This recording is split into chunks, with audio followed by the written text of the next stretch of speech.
Hello, ladies and gentlemen. This is Eddie Marcus again, spokesman and advocate of basic human rights for all people. Last night I did a video for entertainers. I wanted to give some message to entertainers that is helpful. And I was thinking at that time that that would probably be the last time that I'd be giving out a message. And the reason that that would be the last time is because, well, I have said, I've spoken on everything else, and I have. But today I feel like I need to speak on something that I've spoken on before. And the reason is because apparently you haven't listened. It hasn't done any good. And the subject matter for this is, somebody help me to understand. You see before you a representative of a human being, a man. Do you know that years ago, people who looked like me, they had to be obedient and follow orders as they were given, like or not.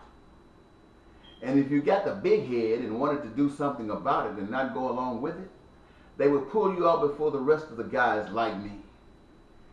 And they would take one of my legs and strap it to a horse, take the other leg and strap it to a different horse, and turn them in opposite direction. They would beat me, tar and feather me, and then swat the horses so they would start pulling apart and rip me apart. And so all of those other guys like me and ladies could see what was happening to me, and they would make up their minds that they never wanted that to happen to them. And they would always fall in line. And that kind of activity kept us in place for over 400 years. After 400 years or so, they started passing laws because the conscience of some people became so awakened that they felt ashamed and they felt that something was wrong about that. And they tried to pass a law that would free people who looked like me from that. They passed the law, but they didn't stop the effects. In my time, I would work my early years from sunup to sundown for somebody, got $2 a day. And my parents worked for somebody sunup to sundown for 50 cents a day.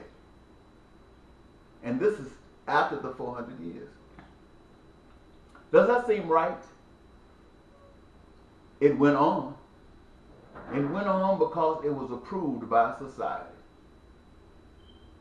You know, there were individuals who were females who had their rights infringed upon. And that happened even longer than 400 years. They were just tools to serve the kind of men that said people like me weren't human. And even these women who were suffering from some similar type of persecution went along with me and those looking like me being persecuted. But they couldn't stand to be treated continuously like that. So it began that a movement happened that would eradicate and kind of liberate women. You, over half of you are women, to free you from that.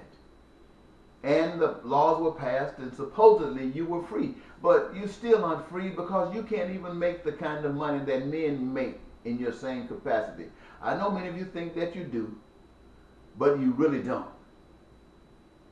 And then there were white men who don't look like me, but were men just the same.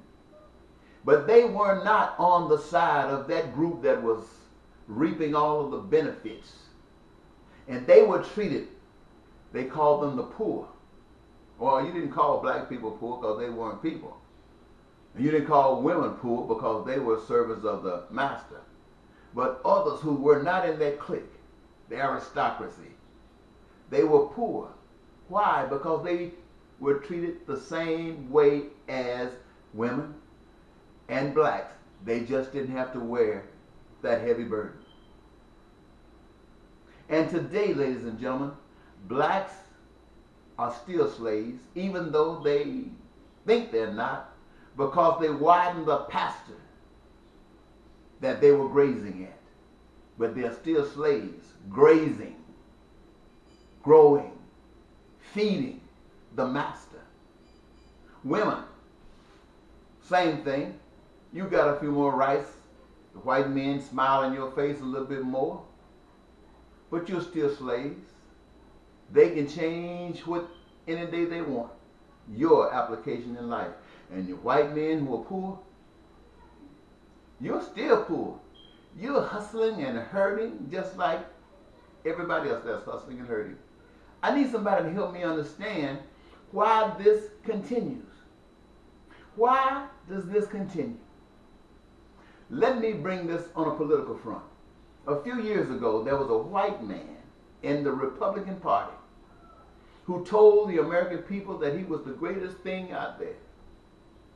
And white people in the media and everybody else mostly went for this person. The first time they said he lost, but he got it. And the second time he got it again. And the nation was brought to his knees almost. A white man and a Republican Party. The nation got so fed up with that until a black man stood up who articulated a vision that masses just embraced and hoped and desired. And they represented the Democratic Party. And the people overwhelmingly went with this Democratic Party. Even Republicans went with the Democratic Party. White people went with the Democratic Party. Women went with the Democratic Party. Blacks went with the Democratic Party. And this black man. And this black man had made a hell of a lot of promises. And after his first term, everything basically that was before he came still is. Suffering, pain, lack. And right now you have the election that's coming around again. And there is the Republican Party put before you by the powers that be. The powers that be that have kept you slaves, that took away the women's rights, that kept white people poor. Republicans and Democrats. Don't think the Republicans did this themselves. I'm talking about the people that runs the Republican Party and the Democratic Party. They are there now, putting before you those same parties that have kept you where you are. Now, I ask myself, for Barack Obama, who promised so much and was able to accomplish so little, for whatever the reason was, so the Republicans wouldn't go along with it, wouldn't give him the right. Well, he knew that was going to happen before he went for office. So why did he assume that he was going to be able to do something against those who didn't give a heck about the rest of us? Well, he assumed it, and he found out that it didn't work. So I ask you, why does he want to be president again? I was spending some time thinking on that matter today, and I asked myself, maybe he wants to rub shoulders with the other bigots and powers that be around the world that's oppressing other people. Maybe that's why he wants to be president again. Does he think he's going to be able to do something for all of us that's hurting? No. I'll tell you the answer is no. I've lived long enough to know he won't. And you got this other white man calling himself, saying that 23 million Americans are unemployed and he can fix it. Why do these people come before us? Well, they come before us because the power that be put them before us. And why does the power that be put them before us? Because we have been trained. We have been trained like puppies. We have been trained like cows, and we have been trained like birds. Birds will listen to us even though they can fly away. But when you are trained, you're trained. We are trained to be ignorant and stupid and sheep walking to the slaughter. Now, why do we continue when I ask somebody to explain this to me? You say, well, what is the alternative? There is an alternative, ladies and gentlemen, and that is a different power. That is the power that makes the hurricanes and makes the tornadoes and makes gold. makes silver, and makes oil, and makes vegetables, makes fruits, makes houses, and makes clothes, makes gas, makes cars, and the materials thereof, that gives you desires to be this and that, whatever you desire to be. That is a power there that's unseen. And that power has a program that would eliminate all of that. This power, I've told you 101 times before, will allow you to have food, clothing, and shelter as you desire. It would allow you to have your houses fixed up as you want them. It would allow you to have unlimited, unrestricted education as you determine is necessary for that career drive you have. That power, ladies and gentlemen, has it fixed up so that you, each of you, every last one of you, can have health care, unlimited and unrestricted, from the womb to the tomb. That power, you can have it. It's there for you already. That power has prepared that if you follow certain basic principles in this plan of life, you can have peace, you can have prosperity, and you can have joy. And I know that sounds kind of strange to you, but the way the plan calls for all of your desires to be met is to guarantee to each of you a career of your choice. Everybody can find their way in contributing to the reservoir of goods and services that we have determined that we want. That power has set that in play. Now, what do you have to do to be able to manifest that? You have to realize that the power that's been hurting blacks is the same power that hurt whites, women, and everybody else that's been suffering. That is the power, and that power is against all of you, black people, white people, women, and men. That power is against every last one of you. And you can't say, well, they seem to be working for me this time, so I'll support them, when they're hurting others. Because if they're hurting others while they're making you feel good, next time they will be making you feel good while they hurt others. That's how they keep us divided. But that power says you have to honor, recognize that you got to put that crap aside and take into you a new understanding that what you desire of life for yourself that brings you this wonderful life, that everybody else desires it too. And in order for you to get it and be protected with it, they have to be able to get it and protected with it. And how is that manifest? That is manifest by you protecting one another from anything that would take it away from you. And all of the goods and resources that are necessary for you to do all of the things that you desire to do are here.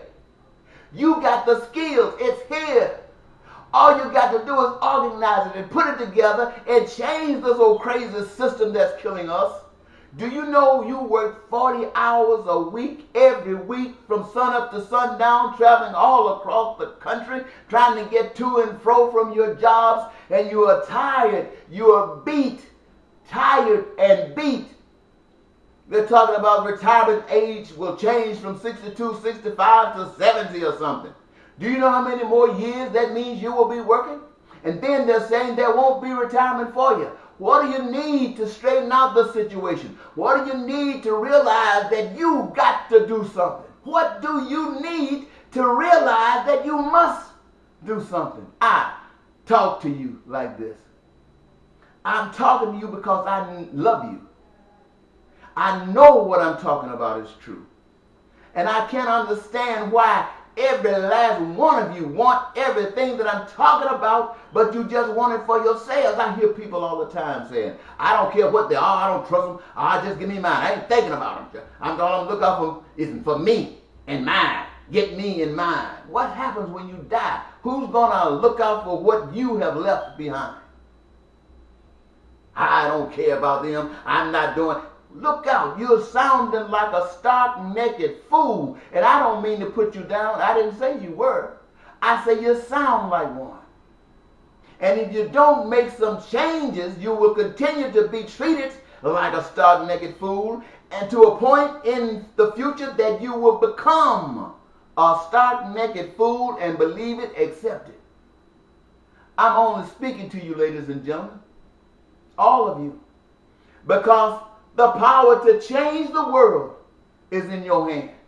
Not in the Republicans' hand, not in the Democrats' hand, not in the president's hand, not in the governor's hand, not in white people's hand, not in black people's hand, not in men's hand, not in women's hand. The power to change it is in every last one of your hands. And I know you say you can't do much by yourself. Don't worry about everybody else. When it comes down to doing the right thing, you stand up and you make sure that if the toil rings today, it catches you doing the right thing. And you will not suffer for your greatness. Because if you're doing the right thing, you are indeed great. Now, can any of you help me to understand why you go to buy a car that's put together with plastic, fiberglass, that costs more than a bike, to put together maybe with labor $5,000, $6,000, and you paying $40,000 for it? You don't think you're a slave? Why would you pay $250,000 for a home that over a period of 30 years is going to cost you just about $1 million, when you can have that home free? There are carpenters, and potential carpenters all over this country that's waiting for a job to do what? To build you a house. So when they build you a house, they can have a house built. So when they build you a car, they can have a car built. So when they build you anything that you desire, they can have what they desire. And it doesn't cost a blood naked penny. Oh my God. How in the world can I be out here by my lonesome trying to get this message to you, and you won't even listen to it? I know why. It's because the master, and it ain't God, and it ain't the devil, it's people who are exploiting one another and have amassed this much power and kept us this ignorant, continues to succeed. It's time we cause it to stop, ladies and gentlemen. It's time we say it's over and no more and mean it. You can stop going to your jobs today. You can stop saying that you're not going to pay another car note. You're not going to pay another mortgage payment. And you're going to go to the store and get your bags of grocery filled. You're not going to steal any groceries. You're going to go there and claim it and walk out with it and bring it home. You're going to send your kids to school and the buses are going to run. And you can mean it. Oh, I know the master. The master will send the police. The master will send the military. The master will cause martial law. The master will do all of these things to let you know that that's the master and you are just a slave. When God is telling you every day, that's what God is about. To free you, to free your mind from that bull, to free your hands, to free your feet, to free your eyes so you can see, to free your mouth so you can speak the truth and live the truth. Woo! Somebody ought to tell me. Somebody ought to make me understand what it takes to wait a dead donkey and a dead elephant